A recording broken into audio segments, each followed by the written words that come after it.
택시 운전사에게 성폭행을 당한 한 여대생이 이 사람을 꼭 잡아달라는 유서를 써놓고 아파트에서 뛰어내려 스스로 목숨을 끊었습니다. 죽음을 택한 이학의 선택은 정조관념이 희박해진 요즘 세태에 시사하는 바가 큽니다. 김혜수 MBC 뉴스 최영태입니다.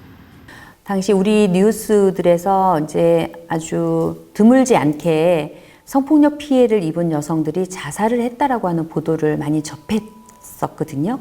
유독 그 사건은 이제 크로징 멘트에서 이 여대생의 자살은 정조관념이 희박해진 요즘 세태에 시사하는 바가 큽니다.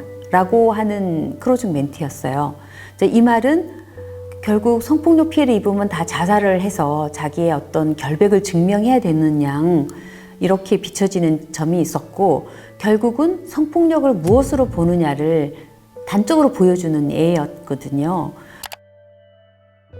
성폭력에 관련한 법 자체가 형법 제32장의 제목이 정조에 관한 죄로 되어 있었고 이 성폭력을 정조를 침해한 것으로 보는 인식이 팽배했었기 때문에 우리 사회에서는 피해를 입으면 그 피해 사실을 드러낸다는 것 자체가 여성으로서 굉장히 소중한 어떤 가치를 스스로 깨뜨리는 것이 되기 때문에 말하지 않고 그냥 넘어가는 것이 좋다라고 하는 조언을 주변에 가까운 사람들이 했을 정도니까요.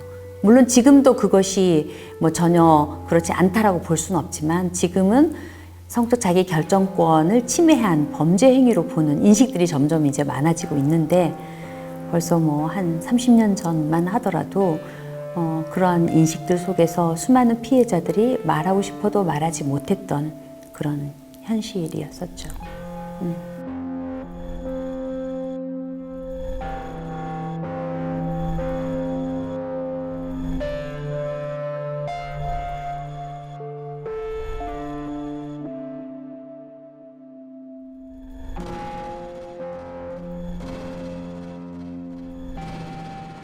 당시에 인터넷이라기보다는 PC통신 때였는데 많은 PC통신원들이 이게 무슨 크로징 멘트냐라고 굉장히 공분하면서 문제 제기를 했었고 그래서 일주일 만에 이 뉴스 하신 분이 다시 이제 그 방송사에서 사과를 하는 공식적인 사과를 하는 지난 11일 뉴스데스크에서 전해드린 김해 성폭행 여대생 자살 보도가 무리를 빚은 데 대해서 유가족과 시청자 여러분에게 사과를 드립니다.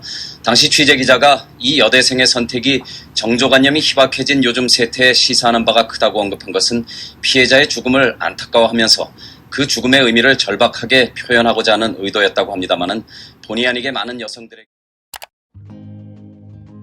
사실 제가 아주 어렸을 적에 이제 시골에서 자랐는데 이웃 할아버지께서 너 꿈이 뭐냐라고 이렇게 물어보셔서 제가 판사가 될 거예요 이렇게 이야기를 했거든요. 근데 저희 작은아버지가 법대를 다니셔가지고 판사가 뭔지는 알았었어요.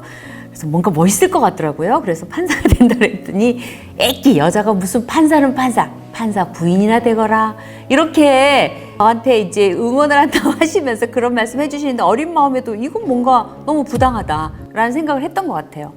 그 이후로 제가 이렇게 초등학교, 중학교, 고등학교 이렇게 쭉 그 대학까지 다니면서 뭐 한 가지 일례로 반장은 무조건 남자였어야 됐고 부반장이 여자였거든요. 대학교 때 제가 남자들만 다니는 학과에 그러니까 이제 행정학과였는데 그 당시에 40명 정원에 저 혼자만 여자였었어요. 근데 4학년 때 제가 학생장을 전체 저희 행정학과 학생장을 한다고 그랬더니 제 남자 동료 이렇게 친구들이 다 남자인 학과에서 여자가 학생장을 하면 다른 과에서 우리들을 뭘로 보겠느냐 그렇게 이야기를 하더라고요. 그래서 정말 이 벽이라고 하는 것은 참 두텁구나 이런 거를 느꼈어요. 물론 제가 학생장을 했죠. 그런데 이제 그런 과정을 거치면서 이거는 정말 개인이 어떻게 해볼 수 없는 굉장히 구조적인 틀이구나라는 걸 느꼈는데 저희 이제 대학의 은사님께서 여성학이라고 한 학문이 있다더라고 저한테 소개를 해주셨어요. 그래서 이제 이게 뭔가라고 책을 사서 봤더니 제가 부당하다고 느꼈던 것 이런 것들이 언어로 다 그게 설명이 되어지고 너무너무 시원하고 정말 다른 세상, 정말 내가 원하는 세상을 본 것 같은 그런 느낌이 드는 거예요. 내가 갈 길은 여기다 라고 생각하고 이제 여성학과 대학원에 진학을 해서 공부를 했고요.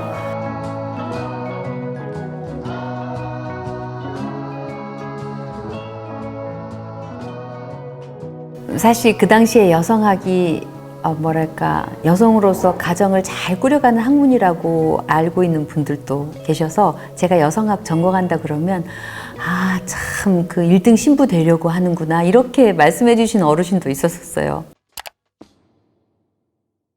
이 유영철이 검거가 되자 수많은 방송사에서 마이크를 대면서 왜 죽였냐고 했을 때 유영철이 한 말은 보도방 여자들이 몸을 함부로 굴려서요 이렇게 말했었거든요. 그 말은 저는 이 유영철이라고 하는 사람이 물론 너무나 문제적인 사람인데 그 사람이 그 말을 했다는 것이 중요한 게 아니라 그 사람의 입을 빌어서 정말 각 방송사에서 뉴스 데스크나 뉴스 광장을 통해서 그대로 그걸 그냥 가감없이 전달을 하면서 결국은 우리 사회에서 여성들이 스스로 몸단속을 잘해야 한다라고 하는 그러한 메시지를 전달한 거라고 하는 점에서 수많은 여성들이 공분했고 그리고 바로 거리로 나와서 여성들이 밤길을 걸을 아주 당연하고 자연스러운 이런 권리를 국가가 보장하라라고 하는 밤길 되찾기 달빛 시위를 하게 됐던 계기가 됐었죠. 그때 우리가 밤길 되찾기 달빛 시위를 하면서 때로는 굉장히 그 민소매 옷을 입고 소위 여성들의 옷차림이 성폭력을 유발한다라고 하는 것에 전면적으로 도전을 하면서 그런 복장들을 막 하고 컨셉 자체가 그렇게 이제 하기도 했었는데 그때 길거리를 지나가던 많은 주변의 이제 일반 시민들로부터 니네들이 옷차림을 그렇게 하니까 피해를 입지라고 하는 소리도 들었었고 그래서 그 시민들과 함께 짧은 토론도 하면서 이 행진을 진행을 했었던 그런 생각이 나네요.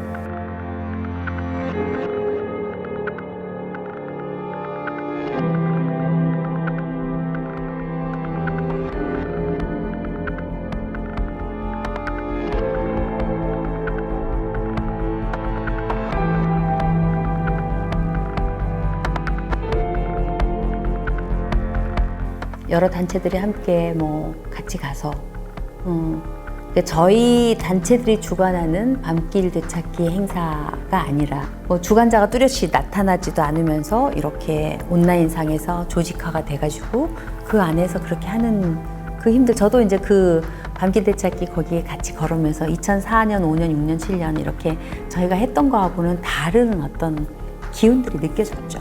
2016년 강남역 여성 살해 사건에서 저희들은 생각하지 못했었거든요. 가서 포스트잇을 붙이자라고 하는 거 그런 아이디어를 내고 그것을 실천에 옮기는 그 여성들을 봤을 때 와 이렇게 운동의 지형이 달라지는구나라는 게 확 체감이 됐던 것 같아요.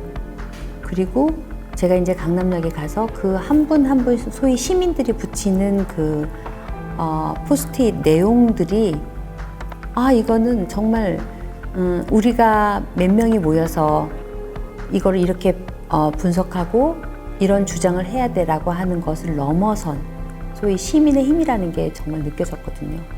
그 사건 자체가 뭔가 변화를 가져오겠네라는 생각을 했는데 정말 그때 그 강남로 10번 출구 관련해서 많은 여성들이 보여준 것은 우리한테 오래된 활동가들한테 굉장한 신선한 충격이었고 도전이었고 저희를 돌아보게 하는 어쩌면 저희도 운동이라고 하는 미래지향적인 것을 한다고 함에도 불구하고 우리 틀 안에 갇혔구나라는 것을 좀 아프게 돌아보는 그런 계기이기도 했었던 것 같아요. 좀 기대돼요. 앞으로 어떻게 또 변화가 될까. 어찌 보면 이제 저희들이 그런 새로운 흐름을 저희 세대가 만들기는 현실적으로 가능하지 않은 것 같아요. 저는. 그러면 이제 오래된 활동가로서 우리 할 일은 무엇인가 이제 이런 생각하게 되잖아요. 저는 지금 개인적으로 이제 제가 1년 한 6, 7개월의 이 이제 소장 역할이 저한테 남겨져 있고 그 이후로 이제 무엇을 할 것인가 이런 고민도 하게 됩니다. 지금 생각으로는 그래도 우리가 막 시간에 쫓겨가지고 미처 기록하지 못했던 그 여러 사람들의 뭐 발자취 이런 것들도 좀 정리할 필요가 있지 않을까 이런 생각도 하고 있어요.